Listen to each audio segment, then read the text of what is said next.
dhagaan jira. Cufi irratti namatti dabalu. Obboleettii keenya seenaa fi obboleettii keenya booniyyee akkasumas obboleessa keenya ustaaza kabajamaa Muhammad Bayaan gidduutti haasaan hololli tokko tokko deemaa ture. Holola sana dhaabuudhaaf halkan guutuu irra bulleedha. Sumayyaan taajjaabii taatee bakka wanti tokko tokko jiruttis nu gargaara. Edamaan guddummaa mesenjera keessa bullee jechuudha. Yeroo nu dubbii jalaa xumurree kaanee dhufnu isin immoo nurkaa raftanii akkanatti nurkattafe. Walumaa galatti wanni deemaa ture yoo dhageenyas dhagaa yoo bor dhageessanii haasaa biraa fiduun gara ustaaz Muhammad Bayaaniini xiqqoo si komii wayii natti fakkaatti.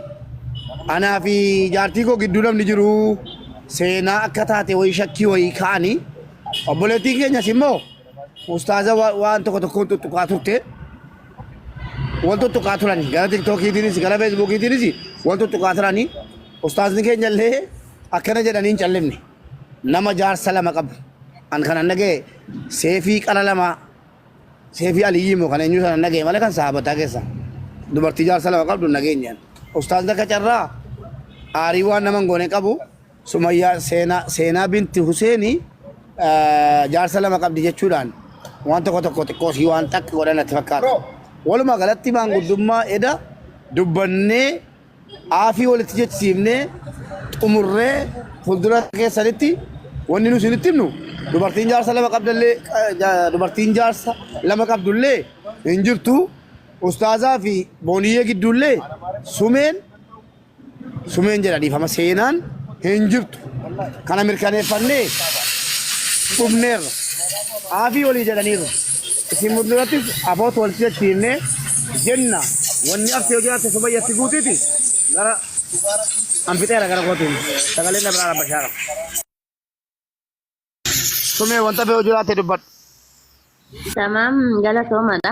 Assalaamu alaykum warahmatullaahi wabarakaatuh. Hundi keessanuu jalqaba irratti akkuma Mubaarak jedhe waan hunduu miidiyaan taatu waan jiru hundaa gara keessattiin dubbannee xumurree keessumaan finne anis taajjaabii ta'ee akka jaarsatis ta'ee haa umriin ta'e jaartis ta'uu baatu akka jaarsaa ta'ee Mubaarakis nu gargaaree isaan walitti deebi'anii araaramanii garuu miidiyaa kanarra waan tokko tokkotu deddeema ture.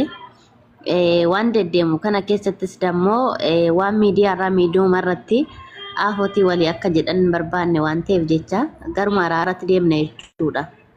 Na waan jiru kanumadha. Yoon dogongorreef immoo dhiifama. Ayyee garuma araaraatti deemna. Ustaaza keenya kabajamaaf jaallatamaa kan waa hunda isinirraa barachuu qabnu akkasumas baranna jennee siyaannu fakkeenyummaa nuu taatu gara keessaniin afwan jedhaati hundaafuu dhiifama godhaa dhiifama illee gaafadhaa hundi keessan warra sana jettan keessattuu Sumayyaan jedhamu seenaanis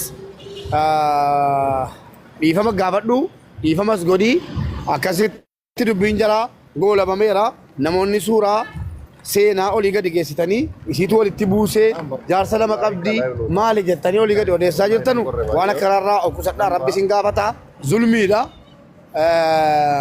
rabbiin malee kan beeku hin jiru waa'ee abbaa manaatii baadha manaa gati ta'ee fi obboleettiin keenya booniyyeenii fi ustaaz Muhammad Bayaan araaramaniiru walumaa galatti amma kan hafee kan jara lamaaniiti akkasumas obboleettii keenya booniyyee gidduutti dolomamteen illee dhiifama jedha ustaaz nurraa fixaa baqqaa dubbii. السلام عليكم ورحمة الله وبركاته.